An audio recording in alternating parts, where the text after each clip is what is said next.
The guest is Dr. CPoe, and we're talking about the attack on America, September 11th, 2001. And of course, Dr. Poe, during this last segment, I think we promised that we'd give you an opportunity to talk about, I guess you would call it, the growth of spiritualism in America since the September 11th attack. Let's talk about it from that perspective.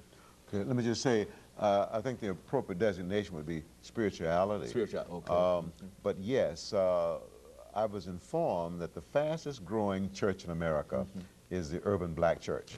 Apparently that's been true for at least a year, if not longer. I've also been informed that more people since September 11th, more and more people are going back to the church. And also we see signs, God bless America. I don't think we would have seen those signs had those events not occurred. Of course, God is in the business of bringing good out of evil. He's in the business of bringing hope out of despair. So there's no question in my mind that he has used these events even up to this point and will continue to use them to help this nation and to help people around the world to improve.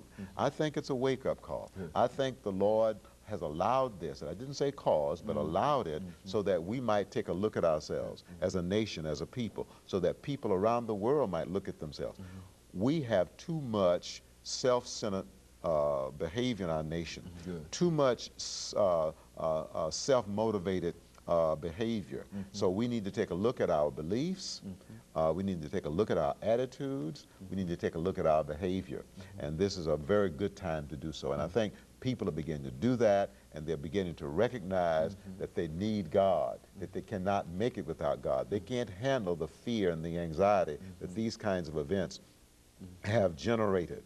And so they're turning to God. You've heard the statement that there are no atheists in a foxhole. Okay, very good. Well, the nation was rendered in a foxhole for a few hours, and I want to applaud those people who have decided to go back to church. I want to applaud those people who have turned to God. I want to applaud those people who have begun to pray, because it is only God that can really deliver us from the kinds of anxieties and fears that this event and the threat of terrorism is going to involve. And by the way, let me just say that terrorism really is sin. And sin is a universal problem. It's a problem that goes back to the very beginning, and we're not about to defeat sin overnight. It involves everybody. God has called all of us in the struggle against sin. All right? So yes, this problem of terrorism is a problem of sin. It's going to be around for a while, and I think that it is God's plan that all of us be involved in fighting this particular problem.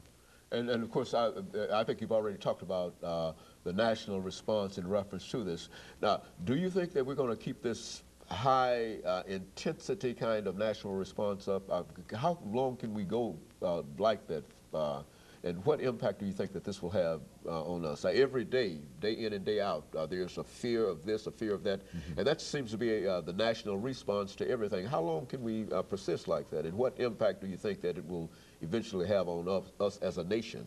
Well, I'm hoping that what it does is that it causes us to examine ourselves, as I said earlier, at every level, from the national level down to the local level, that people use what's going on, the threat and the fears, the deaths, the injuries, they use it as an opportunity to take a good look at themselves. And I'm hoping that those people who recognize that they need God, that these persons will turn to God. Now, if this happens, then this event will not just be a tragedy.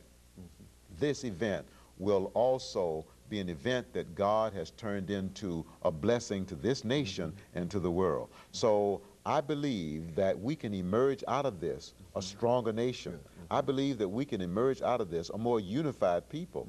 I believe that this event can be turned into, as I said earlier, into a blessing. We can bring good out of it if we are willing to turn to God and try to live a life as a nation under God, not above God, under God, not alongside of God. And I think that's why these events are happening at this time. You know, in terms of talking about a national response, and Mr. Bin Laden, when we announced that we would like to capture dead or alive, how would you perceive or conceive of some way that we might be able to get our hands on him? And once that happens, I mean, what would we do with him? I mean, how would we react to having his physical presence incarcerated and what? I mean, how would that be? Could we do that?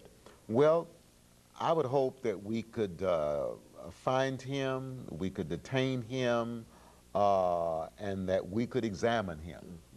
Because Mr. Bin Laden tells us a lot about our own weaknesses. I believe that one of our weaknesses is the same as his greatest weakness, which is his greed for power, greed for money, greed to be in control, greed to dominate. See, we've got those same problems, all right? So we need to study him. We need to learn from him before any other definitive action is taken. Because if we learn about our own deeper weaknesses, then we can begin to correct them. But if we think we're going to solve our problem by eliminating him, just eliminating him, then that's not going to work. We have got to use what's going on, use his behavior as an opportunity to look at ourselves again and identify those things in ourselves that we see reflected in him, and then make some effort to improve or to correct those problems. You know, Dr. Poe, we're nearing the end of this segment for today and end of the show in reality. But you know, what I'd like to do the next time that you come is to give us some information about your trip to Africa and how this whole event is perceived there. I wanted to get around to that, but there's so many things that we have to talk about. And of course, let me encourage our audience to tune in again next week for another informative edition of Comments. Thank you and good morning.